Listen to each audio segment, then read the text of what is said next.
Barry's been hot tonight, and he stays that way. Watch out. Jackson throws it down. Williams, Goss in traffic. He made it. He'll be at the line. What a tremendous play. Welcome in to our friends and family on Facebook Live. Tyler Jacobs, Tim Doyle, and Jordan Cornette breaking down the NCAA tournament bracket. 68 invitations have been handed out, and there is one glass slipper waiting at the end of this tournament. I like doing this. Makes me feel important. I feel like I'm like tweeting something. He's going to be communicating with you. Jordan and I will be communicating with you. This is a conversation you have with us. So please, if you have any questions about any region, matchup, you want to know a little inside scoop on who is going to be a Cinderella, hit us up here on Facebook. Send your questions in, and Jordan and Tim will do their best to answer. Let's go region by region first and foremost, gentlemen. Yeah, let's do it. Kind of break down what we have starting in the East region. Villanova is the top overall seed. Duke is the number 2 in this region. Many people thought they'd sneak up to the 1 line after winning the ACC tournament. You have not much love for the Big Ten. Wisconsin an 8 seed. South Carolina gets to stay in Greenville. Florida stays in Orlando. But look at the top half of the bracket, and you tell me, guys, who you like, who you think has a chance to really win this region. I mean, right away it jumped out to me the disrespect for Wisconsin getting an 8 seed right there. I thought that was pretty surprising, awfully low. Virginia Tech, however, I do think beats them. As I look at it, I see 2 heavyweights in there. I see Villanova, heavyweight, that transcends matchups. I see Duke, heavyweight, transcends matchups. For that reason, I have them on a collision course in the Elite 8, and I like Nova getting past them. I just don't see any other true challengers there. Florida's fading, Virginia's fading, Baylor's so-so. SMU might be the one team. However, I don't have them getting past Duke. Yeah, that's a team that I like in that region right there. You love Simi. Yeah. Simi Ojeleye. Ojeleye can really play. Duke He's transfer. a transfer from Duke, so how ironic it would be like needing one knife, but you have 5,000 spoons. I messed up that lyric. Yeah, Sorry, nice. Lance. I could see Not right when even close, you're about to Alanis. deliver it, I saw the pause. It's like so weird. 10,000 spoons. Here's why I like SMU, okay? They're a positionless team.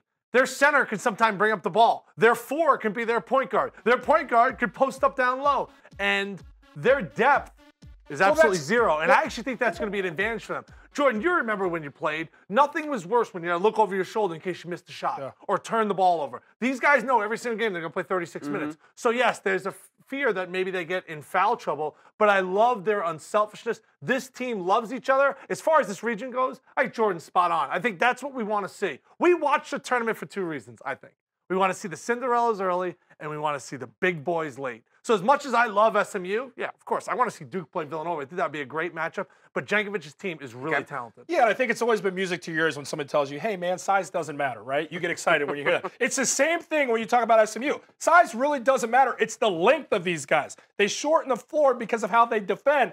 And they have those positionless pieces. Tim, I'm sorry, I knocked you there. Let's stay focused. Let's get back on track here. What it comes down to is SMU has interchangeable pieces, so when a screen comes off, the defense, you're not having a mismatch there. You have another guy fully capable of guarding the point guard down to the center. And that's how this team gets you. And they also play downhill. Why did they get disrespected out of 6? That was something that else jumped out. Disrespect for that conference, the American Conference. Disrespect. I thought they were closer to a 3, maybe even a 4. Wow. This is a team that was ranked inside the top 15 the last 2 weeks of the season. And then to get a 6. Outside of them in Cincinnati, nobody's getting true love in that conference. Yeah, I think that team's disrespected, and they're going to play with a chip on their shoulder, and I like their bracket a lot. All right, guys, we've talked about some teams here, and you have mentioned some individual names, but I'm going to ask you now real quickly to give me a player to watch in this region, someone who could take over and win his team a few basketball games. Jordan, starting with this guy for Duke, going this way. It's Jason Tatum.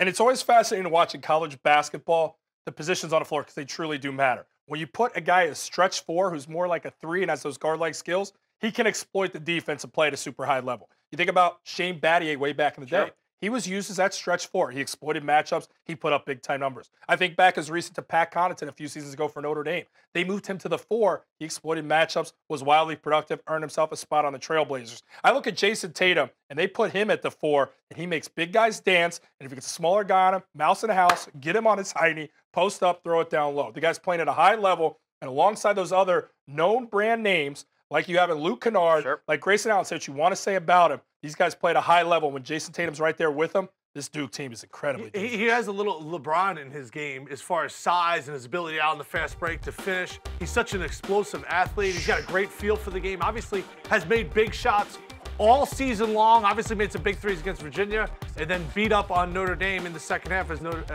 Duke, once again, a dramatic comeback in the second half. My pick's going to be Semi Ojeleye from SMU. This is the matchup I want to see in the Elite Eight. I want to see Ojeleye go up against Tatum. Ojeleye, a Duke transfer. That would be crazy. Nothing would be better to stick it in Duke for giving up hope on Ojeleye. I think that SMU is a really dynamic team, and teams that give Duke's problems are teams that on the bounce can repeatedly get in the lane and beat them off the dribble. You're absolutely right. Semi Ojeleye, Jason Tatum, 2 players to watch in the East region. We have that field of 16 covered. That conversation brought to us by Hotels.com. Instant savings now, free nights later, Hotels.com. Gentlemen, let's take our talents to another region here. How about we move from the East to the Midwest region? Once again, this conversation brought to you by Hotels.com. KU is the #1 seed with Louisville, Oregon, and Purdue the top 4 seeds. Big Ten tourney champ Michigan gets in at number 7 versus Oklahoma State in the first round. At the top half of the bracket there with KU, Miami, Michigan State, a pretty decent 8-9 matchup. Tim, what are you looking at the top half of that bracket? Does KU have an easy march to the Sweet 16? It's the weakest bracket, isn't it? Yeah, I mean, and they've had an outstanding regular season. I know a lot of people are going to pick Kansas to win it all, and rightfully so. I'll give you a team there that I think is so different than so many other teams across the college basketball landscape. I'm going to talk about Purdue. Caleb Swanigan, a double-double machine. He's a pro. Isaac Haas, I think one day will play in the NBA. And when I look at a guy like Matthias, at his size, be able to knock down shots and defense, I think he could play in the pros too. So there's not too many teams in college basketball in my mind that have 3 NBA players. They have that. They did not look great in the Big Ten tournament, but the fact that they have so much size, if they make 8 or 9 threes in a game, they could beat anyone in this region. But this is Kansas's region to lose. We got a question here, or a comment, I should say, from one of our viewers on Facebook Live. Comes from Jay Rush. He says, Miami is a sleeper team. Now, if they advance past their 8-9 matchup, would get KU in the second round. Do you look at Miami as a team that could possibly knock off the Jayhawks? They got Michigan State in the first round. They got Tom Izzo in the first round. We know what the Spartans do in March. And we know it's been an up and down season for Michigan State. But Miles Bridges and Nick Ward are 2 very tough guys. Sure. Miles Bridges can go inside, outside. Nick Ward carves out some real estate down in that low block and is productive. At the end of the day, Michigan State's a very tough team. And I think when it comes tournament time, just like you, Tim, you're in a bad mood all day. And then when the lights come on at the show, you're smiling and you look like you get along with everybody. That's what Michigan State does. Regular season, throw it away. It's postseason time. I'm buying Tom Izzo on that team. I can't get behind Miami simply because of the matchup. Miami, who's going to show up? Is it going to be the team that beat North Carolina and looked like the best team in college basketball? Or is it going to be a team that can't make shots and is stagnant on offense? I think they're a threat. I would trust Tom Izzo with my 2 kids. Maybe not my wife, but definitely my 2 kids. And this is a region, I think this is Kansas. Michigan State looked horrible in the Big Ten tournament. That's another team, really up and down. How much stock do you put in that, though? That's what the question comes down to. Do you want a team that goes all the way to the finals and gets the hardware? Or do you want the team that loses early, figures it out, gets their rest because it's a long season, as we know, and has the chance to recalibrate, get in the gym a little bit, work on some things, and be ready for March? I just don't think any of these teams are real threats to beat Kansas. Okay. And that's why this is the weakest bracket. And that's what I'm saying. Do you agree with that? I think this is the weakest bracket. When I saw it, I said, unless Louisville can do something, this is Kansas for the taking. When I look at it, I say, who's a star? Who can put a team on his back a la Kimball Walker? You tell me, in this region, who is the player to watch in the Midwest? The player to watch, I just stayed away from Frank Mason because I've been talking about him all year, and I don't think he's going to sneak up on anybody. But the guy that I look at is Donovan Mitchell for Louisville. I mean, this is a guy that is spurt ability. He can just score in bunches. He embodies what this team's about. And Louisville is a team that dictates tempo. They'll go out there and say, you're playing our game tonight. You want to slow it down? Not on our watch. We're going to get up in you. We're going to guard for 94 feet. We're going to play fast, a lot of possessions, and we're going to be disruptive. And that's what Donovan Mitchell embodies for this team. I talk about playing downhill. When I say that, what I mean is this is a guy who can go right at the rim with momentum. He's hard to keep in front. And now that he's got that three-point shot, you got to respect him from distance. And when you do, here comes the blow-by and finishing at the rim. I like your pick. When Louisville makes shots because they're so athletic, they could be very difficult. They got Michigan in the bottom half of that region. Which Michigan team's going to end up showing up? I'm going to stay in the bottom half of that region, and my pick's going to be Dylan Brooks. Now with no more Boucher there, he's out with injury. Dylan Brooks is a guy that can do a little bit of everything. And the thing that I like most about him, he's got the big marbles. What are those? He's willing to take big shots in big moments. Last year, he told Coach K to take a long walk off a short cliff after they beat Duke. And now this year, Oregon's one of those teams that compete with anybody on any given night. We see the game winners he made against Cal. We see the game winners he made against UCLA. And this guy is a next level talent. So I think this region's very, very easy. I think that Brooks has NBA potential. Where's Oregon going? I think Oregon's a team that can make a run.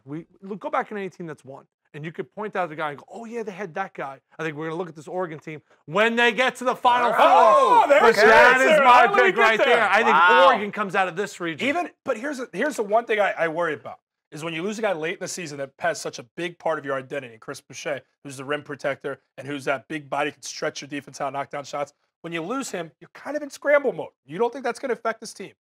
It could. I didn't think it was a short-term effect against Arizona. They lose to the Pac-12 championship, but that was a competitive game. Obviously, that was quick news, quick turnaround. Right. They're going to have a little bit of time to prepare. Quack. The Midwest has been covered Quack. thanks to our friends at Hotels.com. Instant Quack. savings now. Quack. Free nights Quack. later. Quack. Hotels.com. Quack. You're going to rip your skinny Quack. jeans. While Tim figures out how to quack, we send this over to Abby Hornacek and the social media den. Abby, what you got for us? There's a trending now topic.